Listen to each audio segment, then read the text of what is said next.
Hola gente. Bien, ¿cómo hizo Inglaterra para desarrollarse y llegar a la revolución industrial? ¿Cómo es que a partir de ese momento se volvió una potencia, siendo al mismo tiempo una nación con poco territorio en comparación con otras? ¿Fue gracias al libre mercado? ¿Fue gracias al proteccionismo? Bien, lo primero que tenemos que tener claro es que estas preguntas pueden ser reducidas al concepto de poder. Nos estamos preguntando cómo esta nación en cuestión construyó su poder. Es bueno recordar frente a esto que hace mucho tiempo existe la corona británica, es decir, los británicos viven bajo una monarquía, en la actualidad una monarquía constitucional.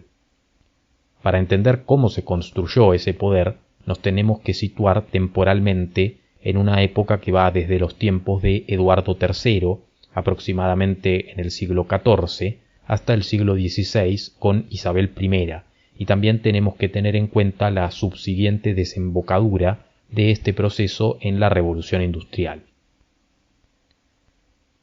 En el siglo XIV, en los años de Eduardo III, no era Inglaterra el sitio donde uno podría especular con que iba a ocurrir el surgimiento de la industria. Más bien, el poder para llevar adelante un proceso como ese estaba en los Países Bajos, en lo que hoy por hoy entendemos como Holanda y Bélgica. En esas tierras había una protoindustria pujante donde se producían abundantes textiles, tapices y paños que se exportaban a varios puntos de Europa, incluyendo Inglaterra. ¿Qué rol jugaban los ingleses frente a esta primitiva industria de textiles flamencos? Simple, exportaban lana en bruto, es decir, no exportaban la materia prima, que ya incluiría el material con algún proceso para su mejoramiento, sino el material en bruto, como si le cortamos los pelos a las ovejas, los embalamos y los despachamos para que los siguientes procesos de mejora, lavado, purificación, suavizado, hilado, tejido, producción, etc., los desarrollen en los Países Bajos y posteriormente se importaban los productos ya terminados para su uso. Este proceso, como explicamos, tuvo una cierta regularidad con cambios graduales desde los tiempos de Eduardo III, pasando por varios monarcas hasta llegar al reinado de Isabel I, cuando se realizaron cambios drásticos. Para que se den una idea, en tiempos de Eduardo se exportaban aproximadamente 45.000 sacos de lana cruda, y llegando a los tiempos de Isabel, esta cifra había bajado a menos de 8.000. ¿Por qué motivo? Bien, porque Inglaterra había comenzado a usar su lana para realizar sus propios paños, sin necesidad de importarlos desde los Países Bajos. Esta jugada, que se fue dando gradualmente, tuvo un punto fuerte en tiempos de Isabel, como vimos antes, y le quitó a los Países Bajos esa potencial primera industrialización, que posteriormente, al estudiar la historia, sabemos que ocurrió precisamente en Inglaterra. Los pasos para confirmar la jugada y dar el golpe final, podríamos decir, fueron tomados en tiempos de Isabel, que era asesorada por todo un equipo, entre los cuales se incluía como uno de los principales ayudantes a William Cecil, conocido por sus posiciones proteccionistas. A estos pasos podríamos enumerarlos de la siguiente manera. Se recibieron gerentes de fábricas y obreros de los Países Bajos, conocedores de la producción de textiles, que en ese momento necesitaban asilo, con lo cual se supo aprovechar una situación geopolítica. Le cobraron bajos impuestos a los nacientes productores para que logren avanzar con la nueva industria. Les dieron a estos primeros emprendedores tierras estratégicas que mejoraban la producción. Fueron subiendo los aranceles a la importación de tejidos de lana gradualmente hasta llegar a niveles altos. A su vez, también fueron aumentando el impuesto a exportar lana en bruto desde dentro de Inglaterra para alentar el rubro de los tejidos. Se prohibió a las colonias americanas el comercio de lana con ningún otro territorio que no fuera el inglés, y a su vez se dejaron de importar telas de calicó desde India, donde sabemos que Inglaterra también tenía influencia. Todos estos puntos sumados terminaron casi que borrando del mapa a esa potencial industria textil que se estaba desarrollando en los Países Bajos y sentaron las bases de un proceso de crecimiento industrial que de a poco se fue imitando en diferentes rubros. ¿Cómo desembocó esto en la Revolución Industrial? Bien, algunos autores, incluso algunos tirando a proteccionistas, hablan simplemente desde una posición economicista. La pujante industria textil habría generado las condiciones económicas para luego avanzar con la revolución industrial. Pero desde mi punto de vista se pueden agregar algunos puntos extra que además son clave, y es que precisamente en los ambientes textiles es en donde el ser humano comenzó en esos tiempos a mecanizar procesos que hasta esa época habían sido manuales, aliviando a los tejedores de varios dolores de cabeza y cuerpo y aumentando la producción gracias a una leve pero creciente automatización. Ejemplos concretos de esto están presentes en la industria de las ruecas para hilar, pero sobre todo en el desarrollo de los telares, que pasaron a tener avances como las lanzaderas mecánicas o el sistema Jacquard, entre otros. De manera que no simplemente se llegó a los tiempos que actualmente llamamos revolución industrial con prosperidad económica, sino con experiencia en estrategias para proteger los propios emprendimientos y hacerlos crecer, y con máquinas que contaban con aspectos mecanizados que a su vez mejoraban la producción notablemente frente al trabajo manual. Este tema llama la atención porque cuando pensamos en la revolución industrial se nos puede venir correctamente a la mente la máquina a vapor y la necesidad del carbón en esos transportes, pero tenemos que tener presente la importancia del ambiente textil en esa época, que en mi opinión fue un poco el precedente para esa posterior revolución. Para ese momento entonces, llegando a mediados del siglo XVIII, Inglaterra ya tenía experiencia en construir poder y en saber mantenerlo. No debemos olvidarnos de todas formas que también contribuyeron a la prosperidad de ese país aspectos como la piratería y el comercio de personas extraídas desde otros continentes, así como también leyes de navegación que impulsaron su fuerza marítima.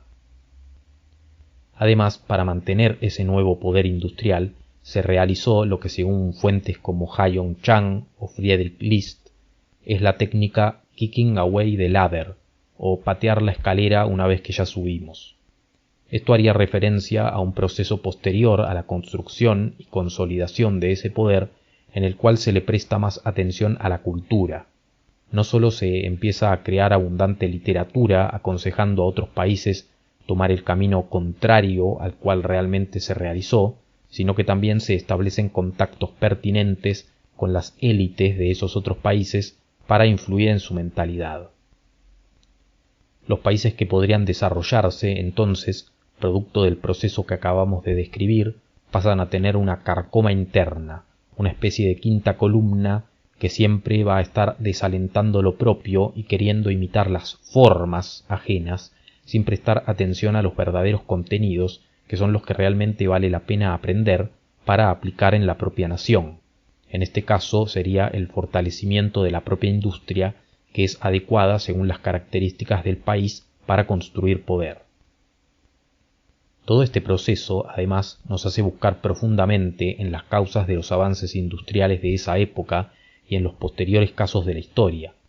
Si no fuera por estas características diferenciadoras que explicamos en el video, no se podría entender cómo se entró en la revolución industrial, entre otras cosas porque varios países también tenían ciertos recursos naturales, políticos firmes, nuevos descubrimientos geográficos o importantes inventos, pero ninguno de ellos puso en juego un impulso estatal a la altura, teniendo presente a las propias características soberanas, y además ningún otro tuvo la suficiente destreza geopolítica para hacerlo, al menos durante ese tiempo.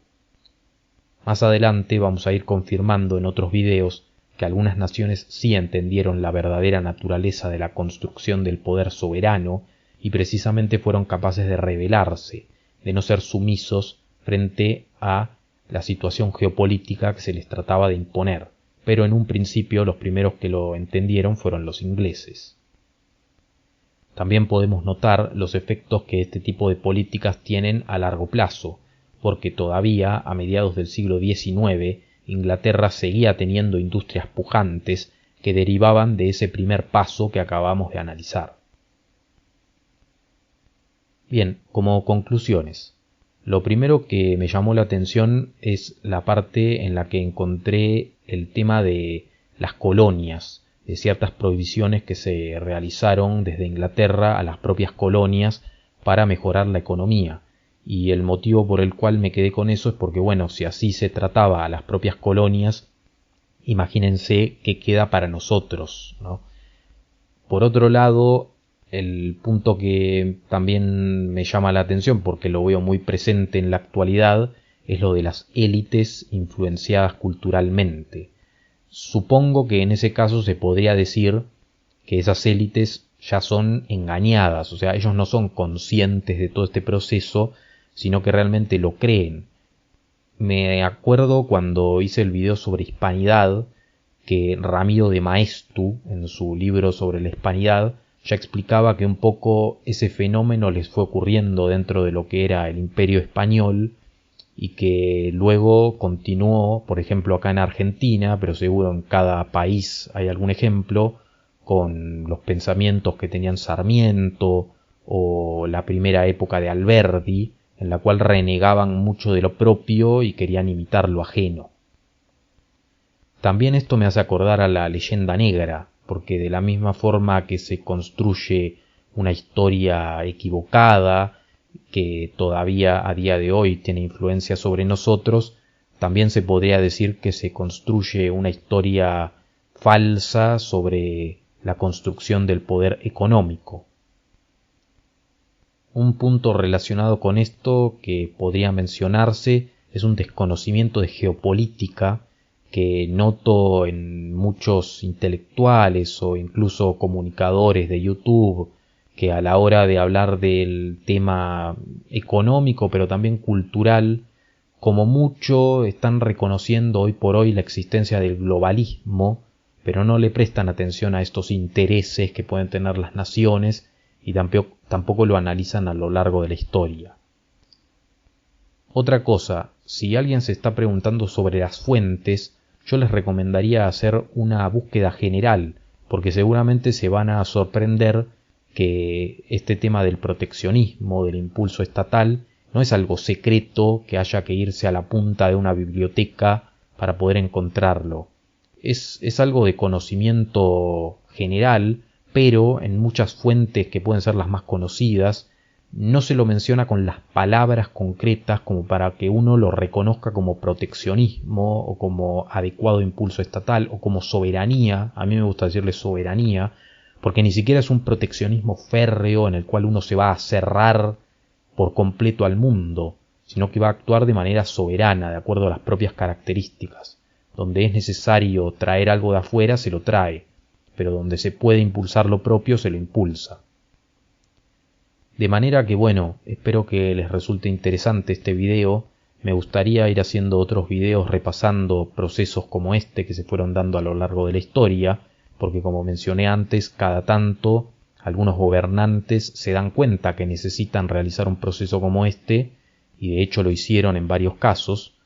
Así que bueno, espero que les haya resultado interesante, gracias por ver este video y nos vemos en el próximo. Un saludo.